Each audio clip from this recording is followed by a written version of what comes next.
चलिए आज हम न्यू चैप्टर पढ़ते हैं जिसका नाम है is matter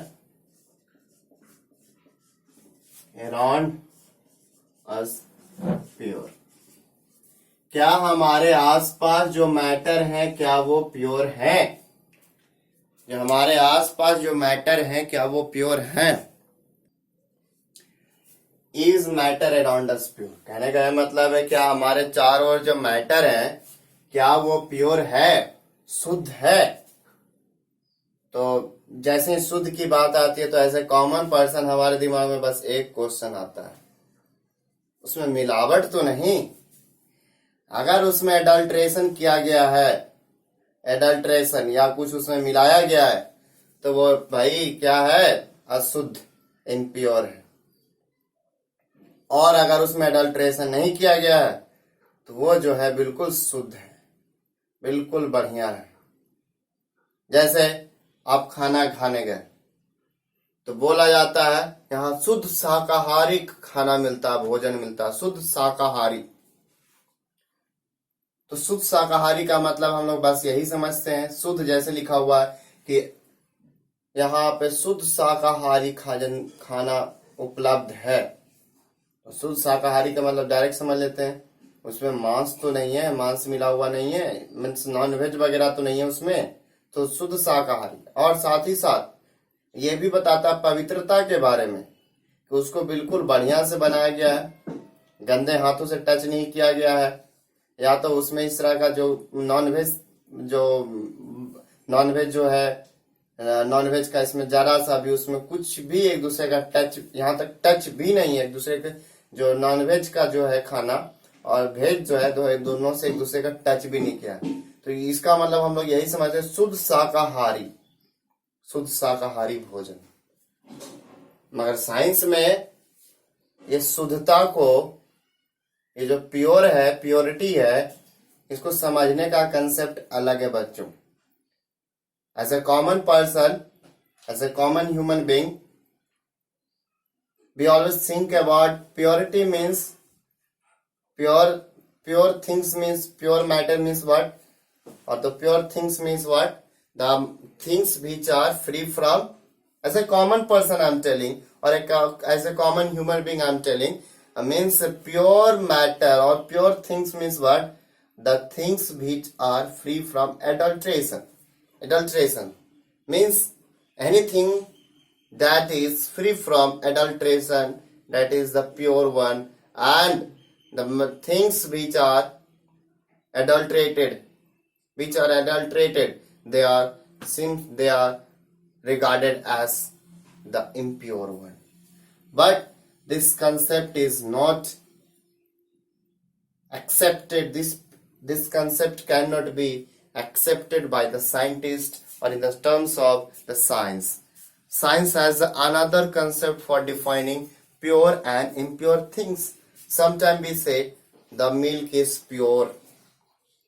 Whenever we go to market, yeah, this Amul दूध पीता है इंडिया, अमूल दूध पीता है इंडिया, शुद्ध दूध। कहने में ये शुद्ध है, फ्री फ्रॉम एडल्ट्रेशन, या according to the social concept it is pure, but if we take it as scientifically then it is no more pure. So मैंने इतना कुछ बोला तो अब कंफ्यूजन स्टार्ट हो गया होगा भाई कि प्योर किसको बोलेंगे, इम्प्योर किसको बोलेंगे, ये क्या हो रहा है सर, क्या बता रहे हैं? तो चलिए आज इन्हीं कंसेप्ट्स को आज जानेंगे कि किन मटेरियल्स को या किन थिंग्स को हम प्योर बोलेंगे और कौन कौन से थिंग्स है जिसको हम क्या बोलेंगे, इम्प्योर बोलेंगे।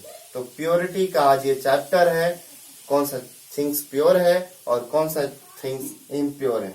तो आज चैप्टर पूरा डेडिकेशन है प्योर और इम्प्योर के ऊपर। तो चलिए स्टार्ट करते हैं। तो स्टार्ट करने से पहले मैं प्योर इम्प्योर को क्लासिफाई कर देता हूँ, उसके बाद हम लोग देखते हैं प्योर और इम्प्योर थिंग्स क्या है।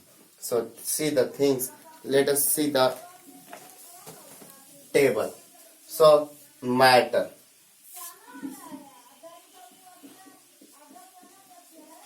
मैटर तो मैटर को हम लोग क्लासिफाई कर सकते हैं two types matters can be classified as two matter, even the solid, liquid and the gases, all the things matter को क्लासिफाई करेंगे. matter two type, pure matter, another one impure, pure and impure. Pure can be also classified two types.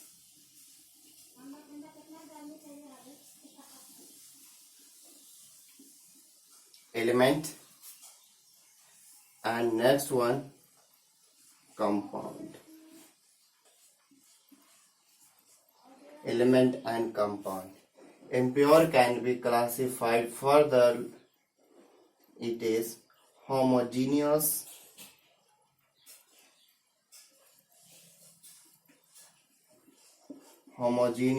and second one heterogeneous.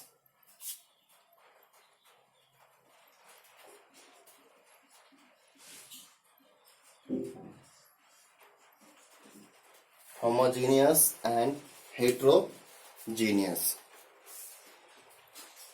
ये क्या है? तो matter, pure and impure, element, compound, homogeneous and heterogeneous. इसके बारे में आज हम देखते हैं एलिमेंट क्या है. एलिमेंट, ये एलिमेंट क्या है? That can not be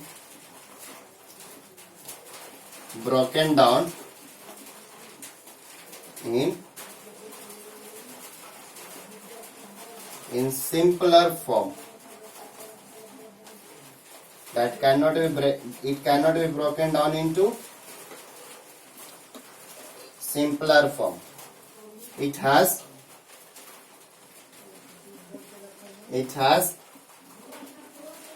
fixed composition. It has fixed composition and can be broken down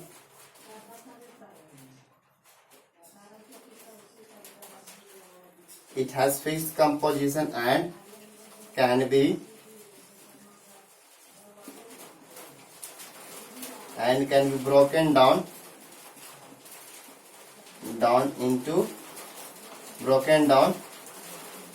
by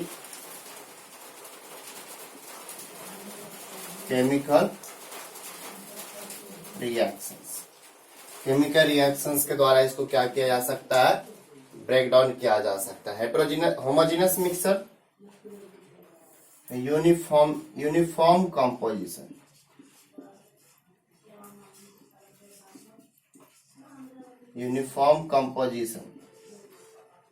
This one non-uniform composition.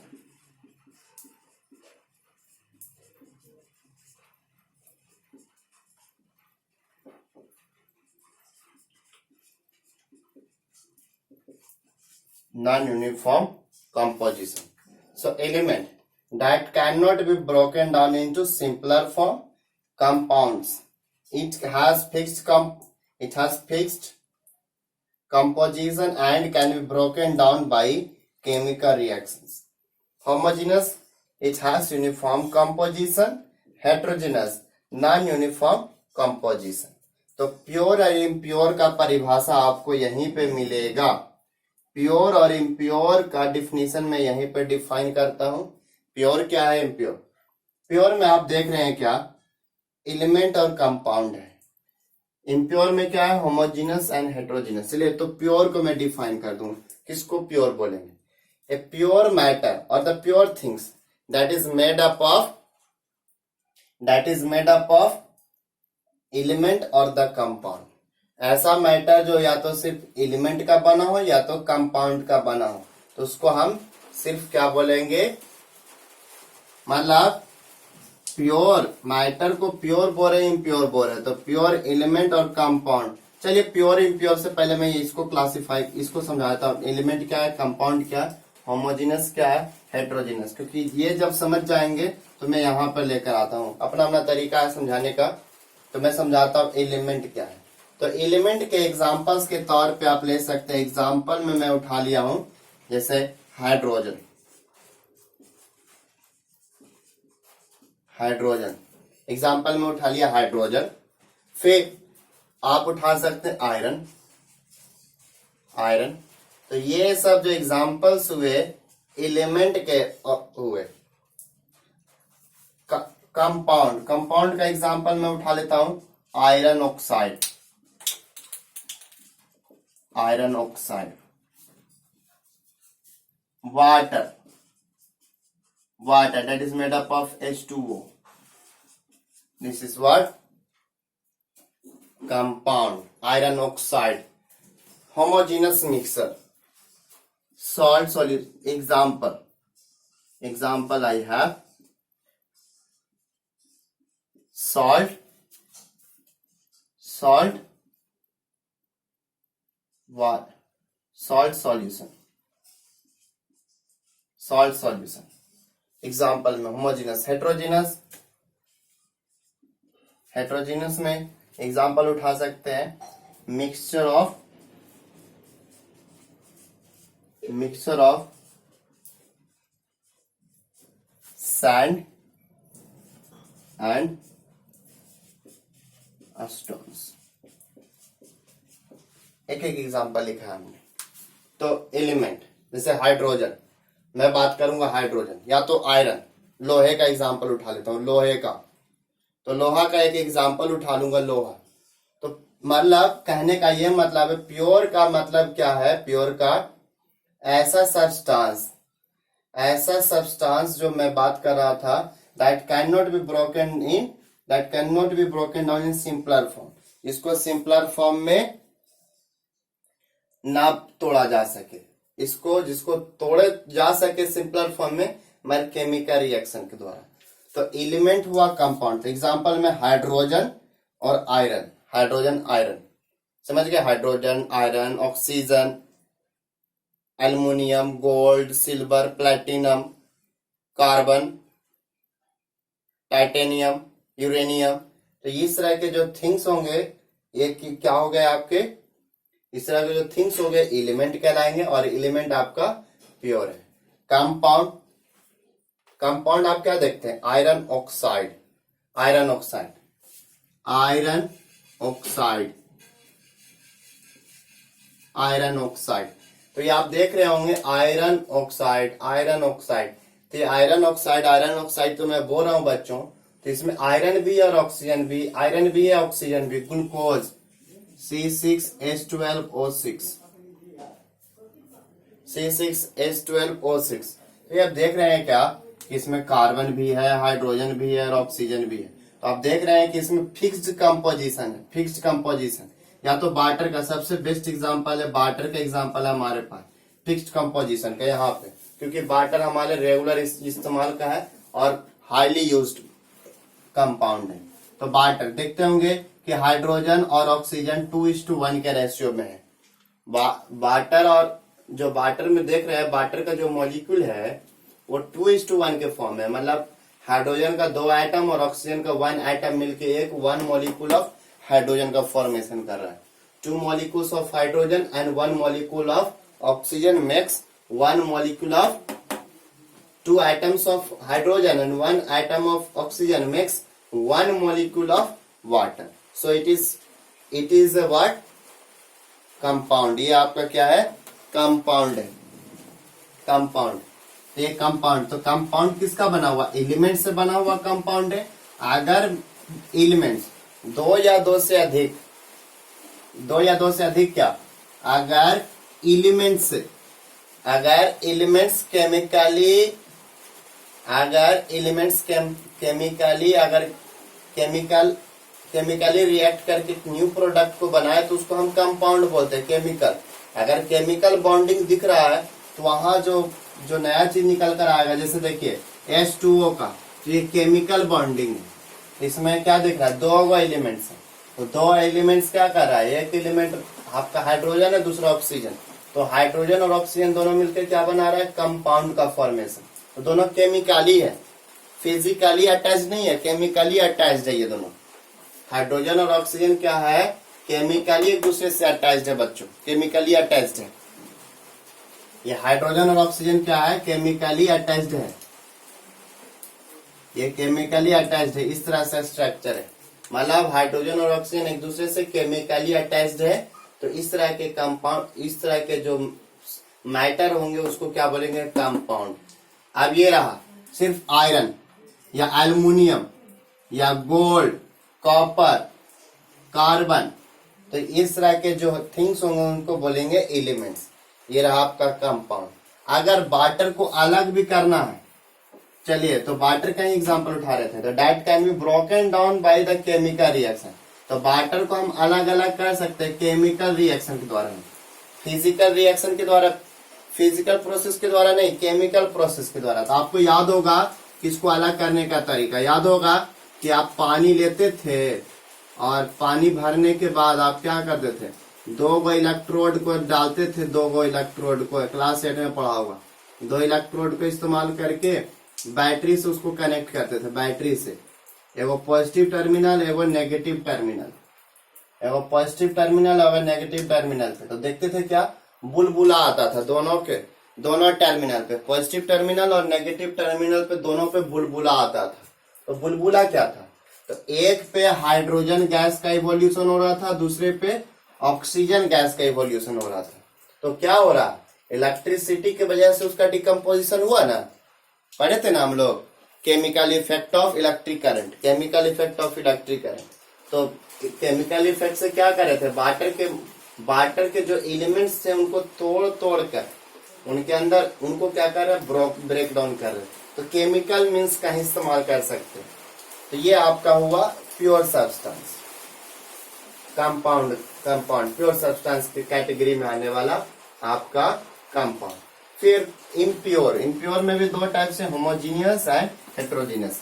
तो ये दोनों का दोनों, होमोजीनियस हो या हेट्रोजीनियस, ये क्या है, फिजिकल अटैचमेंट वाला थिंग्स है। ये केमिकल अटैचमेंट वाला थिंग्स है, केमिकली अटैच्ड होता है। मगर होमोजीनियस हो या हेट्रोजीनियस, दोनों क्या होता है, फिजिकली अटैच्ड होता है। फिजिकली जैसे नमक, पानी लिया और पानी में 1 चम्मच नमक डाल दिया, उसके बाद स्टीर करते हैं तो वो क्या बन जाता है, हमारा सॉल्टी वाटर बन के रेडी होता है, सॉल्टी वाटर बन के रेडी होता है, मतलब सॉल्ट सॉल्यूशन। या तो शरबत भी हम लोग बनाते हैं, शरबत बनाते हैं तो उसमें क्या करते हैं, हम नींबू डाल देते हैं, चीनी डाल देते हैं, पानी होता है, घोल देते हैं, तो वो यूनिफॉर्मली मिक्स होता है। ऐसा नहीं है कि जब हम ऊपर से पियेंगे तो ज्यादा मीठा लगेगा, नीचे का पानी होगा गिलास के अंदर तो कम मीठा होगा, या बीच वाला होगा तो बहुत ज्यादा मीठा होगा, ऐसा कुछ नहीं होता। कहीं से भी आप उठाइए तो उनका कंपोजिशन बिल्कुल क्या होता है, यूनिफॉर्म कंपोजिशन होता है। और तो वो केमिकली अटैच नहीं होता, फिजिकली होता है। तो उस तरह को हम क्या बोलेंगे, इम्प्योर बोलेंगे। अगर केमिकली होता है तो वो कंपाउंड की कैटेगरी में है। अगर केमिकली अटैच्ड है तब तो कंपाउंड है, मगर अगर फिजिकली है तो वो मिक्सर हो गया। तो मिक्सर में होमोजीनस होता है और हेट्रोजीनस। तो मतलब यूनिफॉर्मली कंपोजिशन है तो होमोजीनस, हेट्रोजीनस। जैसे कि आप, चलिए बढ़िया सा एग्जांपल, भुंजा का एग्जांपल, भुंजा बनाते हैं हम लोग, भुंजा बढ़िया सा चावल का वो भुंजा लेते हैं, चना का लेते हैं, क्या क्या लेते हैं, प्याज काट के डालते हैं, नमक मिर्च जो भी डालना है वो डालते हैं, मिक्स करते हैं, उसके में दाल मोट भी डालते हैं, मिक्सर डालते हैं, और डालने के बाद जब हम खाते हैं तो कहीं कहीं पे जो मिक्सर में जो बादाम होता है, जो सॉरी मूंगफली होता है, कहीं पे ज्यादा होता है, कहीं पे कम होता है, कहीं पे दाल मोट ज्यादा है, कहीं पे कम है। तो क्या है, यूनिफॉर्म है या non uniform? Obviously non uniform type है, नॉन यूनिफॉर्म, क्योंकि थ्रू आउट द बल्क में एक जैसा कंडीशन नहीं है, कहीं पे ज्यादा है, कभी कभी तो कहीं पे खाते तो बहुत ज्यादा नमक होता है, कहीं पे बहुत ज्यादा मिर्च निकल कर आता है। तो यूनिफॉर्म कंपोजिशन नहीं है। अगर यूनिफॉर्म कंपोजिशन ना हो तो वो हो गया हेट्रोजीनस। तो ये दोनों का दोनों फिजिकली अटैच्ड है, दोनों का दोनों फिजिकली कॉम्बाइंड। ये केमिकली कॉम्बाइंड है और ये दोनों क्या है, फिजिकली कॉम्बाइंड। और इनको अलग करने का भी तरीका क्या है, फिजिकल मेथड्स के द्वारा ही इसको अलग करेंगे। तो ये आपका क्लासिफिकेशन है, इसको याद रखेंगे आप लोग।